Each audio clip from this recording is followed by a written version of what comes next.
Hello friends, welcome to மாங்கனி சமையல். இன்னைக்கு நம்ம மாங்கனி சமையல்ல செட்டிநாடு ஸ்டைல்ல சுண்டல் குழம்பு எப்படி பண்றதுன்னு பார்க்கலாம். இந்த சுண்டல் குழம்பு நம்ம மசாலா பொருளெல்லாம் வறுத்து அரைச்சி செய்யறதுனால இது சாதம், இட்லி, தோசை, சப்பாத்தி, பரோட்டா இது எல்லாத்துக்குமே ரொம்பவே சூப்பரா இருக்கும். சரி வாங்க, இப்ப செட்டிநாடு ஸ்டைல் கொண்டக்கடலை குழம்பு எப்படி பண்றதுன்னு பார்க்கலாம். சுண்டல் குழம்பு பண்றதுக்கு 150 கிராம் சுண்டலை ஃபர்ஸ்ட் நாள் நைட்டு நல்லா ஊற வச்சு எடுத்து வச்சிருக்கேங்க. இது இப்ப தண்ணியெல்லாம் வடிச்சிட்டு குக்கருக்கு மாத்திரலாம்.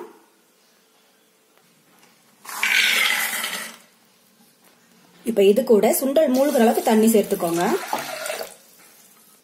நம்ம சுண்டலை 6 இருந்து 7 விசில் வேக வைக்க போறோங்க. அப்பதான் சுண்டல் நல்லா சாஃப்டா வெந்து வரும். அதனால தண்ணி கொஞ்சம் அதிகமாவே சேர்த்துடுங்க. இந்த தண்ணியை நம்ம வேஸ்ட் பண்ண வேண்டாம், குழம்போட ஒன்னாவே சேர்த்துடலாம். இப்ப இது கூட கொஞ்சமா உப்பு சேர்த்துடுங்க.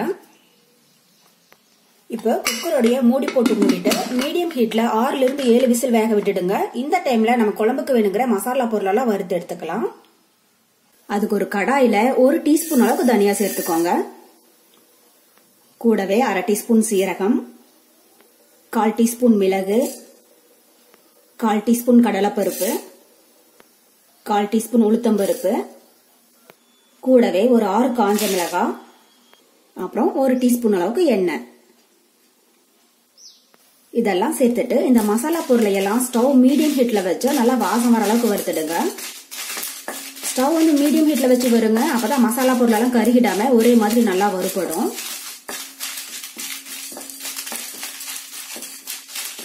பாருங்க, இப்ப மசாலா பொருள் எல்லாம் நல்லா வறுபட்டு நல்லா ஸ்மெல் வர ஆரம்பிச்சிடுச்சுங்க. இப்ப இது கூட ஒரு சின்ன நெல்லிக்காய் சைஸ் புளி சேர்த்துக்கோங்க. புளி வந்து அதிகமா சேர்த்துடக்கூடாதுங்க. பாருங்க, இந்த சைஸ்ல சேர்த்தீங்கனாலே போதும்.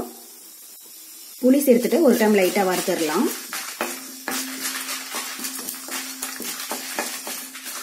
பாருங்க, இப்ப நல்லா வறுபட்டுருச்சு. இது கூட 1/2 கப் அளவுக்கு துருவன தேங்காய் சேர்த்துக்கோங்க. கூடவே ஒரு சின்ன பீஸ் இஞ்சி, இஞ்சி வந்து 1/4 இன்ச் அளவுக்கு மட்டும் சேர்த்துக்கோங்க. அப்புறம் 5 பல் பூண்டு. இதெல்லாம் சேர்த்துட்டு இப்ப இந்த தேங்காய் லைட்டா பொன்னிறமாகற அளவுக்கு வறுத்துடலாம். நம்ம இந்த அளவுக்கு மசாலாவுக்கு 4 இருந்து 5 பேர் சாப்பிடக்கூடிய அளவுக்கு குழம்பு கிடைக்குங்க. உங்களுக்கு வந்து குழம்பு அதிகமா வேணும் அப்படின்னு நினைச்சீங்கன்னா மசாலா பொருள், தேங்காய் இது எல்லாத்தையுமே அதிகமா சேர்த்துக்கோங்க. பாருங்க, இப்ப தேங்காய் மசாலாவோட சேர்ந்து நல்லா பொன்னிறமா வறுபட்டுருச்சுங்க. இந்த ஸ்டேஜ்ல நம்ம ஸ்டவ் ஆஃப் பண்ணிடலாம். இது ஆறுனதுக்கு அப்புறமா மிக்ஸி ஜாருக்கு மாத்திட்டு நைஸா அரைச்சு எடுத்துக்கலாம். இப்ப மசாலா பொருள் எல்லாம் நல்லா ஆறிடுச்சுங்க. இதை மிக்ஸி ஜாருக்கு மாத்திரலாம்.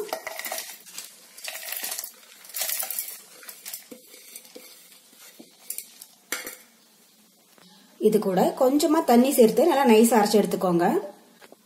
பாருங்க, இப்ப மசாலா பொருளை நல்லா நைஸா அரைச்சு எடுத்தாச்சுங்க.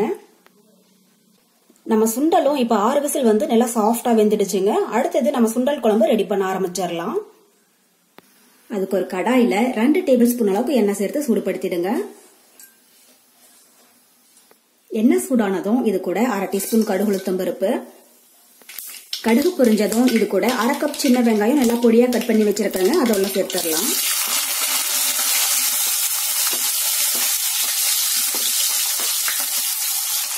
கூடவே கொஞ்சம் கருவேப்பிலை சேர்த்துட்டு வெங்காயத்தை லைட்டா வதக்கிடுங்க.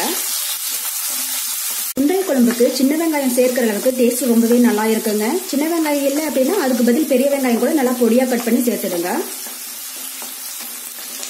பாருங்க, இப்ப வெங்காயம் லைட்டா வதங்கிடுச்சு. இது கூட மீடியம் சைஸ்ல ஒரு தக்காளி கட் பண்ணி வச்சிருக்காங்க, அதெல்லாம் சேர்த்துடலாம். தக்காளி அதிகமா சேர்க்க வேண்டாங்க. மீடியம் சைஸ்ல 1 சேர்த்தீங்கனாலே போதும். நம்ம புளி சேர்த்திருக்கிறதுனால அதுவே நமக்கு நல்ல புளிப்பு டேஸ்ட் கொடுக்கும். இப்ப இது கூட வெங்காயம் தக்காளி வதங்கிறதுக்கு கொஞ்சமா உப்பு சேர்த்துடுங்க. உப்பு அதிகமா சேர்த்துடாதீங்க. நம்ம சுண்டல் வேக வைக்கும் போது உப்பு சேர்த்திருக்கோம். இப்ப வந்து குறைவா மட்டும் சேர்த்துக்கோங்க. கடைசியா டேஸ்ட் பார்த்துட்டு பத்தலைன்னா கூட அப்புறம் சேர்த்துக்கலாம். இப்ப தக்காளி நல்லா சாஃப்ட் ஆகிற அளவுக்கு வதக்கிடலாம்.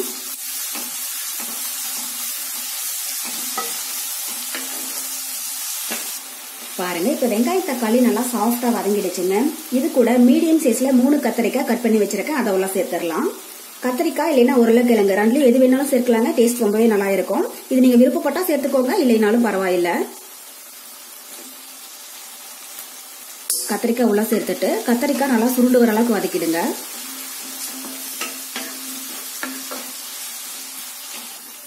பாருங்க, இப்ப கத்திரிக்காய் வெங்காயம் தக்காளியோட சேர்ந்து பாதி அளவுக்கு வதங்கிடுச்சுங்க. நம்ம இது மாதிரி வெங்காயம் தக்காளி கூட வதக்கும் போது கத்திரிக்காய் வந்து பாதி அளவுக்கு நல்லா வெந்துரும். இப்ப இந்த அளவுக்கு ஆனதுக்கு அப்புறமா இது கூட 1/4 டீஸ்பூன் மஞ்சள் தூள் சேர்த்துக்கோங்க. கூடவே 1/2 டீஸ்பூன் குழம்பு மிளகாய் தூள். மிளகாய் தூள் உங்க காரத்துக்கு தகுந்த அளவுக்கு சேர்த்துடுங்க. நம்ம மசாலா பொருள் அரைக்கிற போதே அதுலயே வரமிளகாய் சேர்த்திருக்காங்க. உங்களுக்கு காரம் பத்தல அப்படின்னா மட்டும் வீட்டுல அரைச்ச குழம்பு மிளகாய் தூள் ஒரு 1/2 டீஸ்பூன் அளவுக்கு போட்டீங்கன்னா போதும். இப்ப இதை சேர்த்துட்டு ஒரு டைம் லைட்டா வதக்கிடலாம். நல்லா வதங்கிடுச்சு. இப்ப இது கூட நம்ம வேக வச்சு எடுத்துருக்கிற சுண்டலை தண்ணியெல்லாம் வடிச்சிட்டு உள்ள சேர்த்துடுங்க.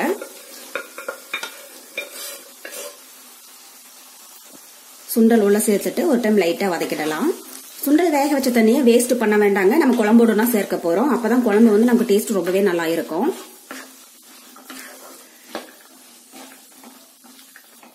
ஒரு டைம் லைட்டா கலந்தாச்சு. இப்ப இது கூட நம்ம அரைச்சி எடுத்து வச்சிருக்கிற மசாலா விழுத உள்ள சேர்த்துடலாம்.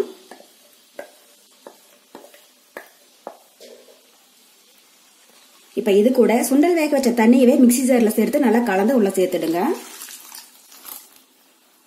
சேர்த்துட்டு ஒரு டைம் லைட்டா கலந்து விட்டுறலாம்.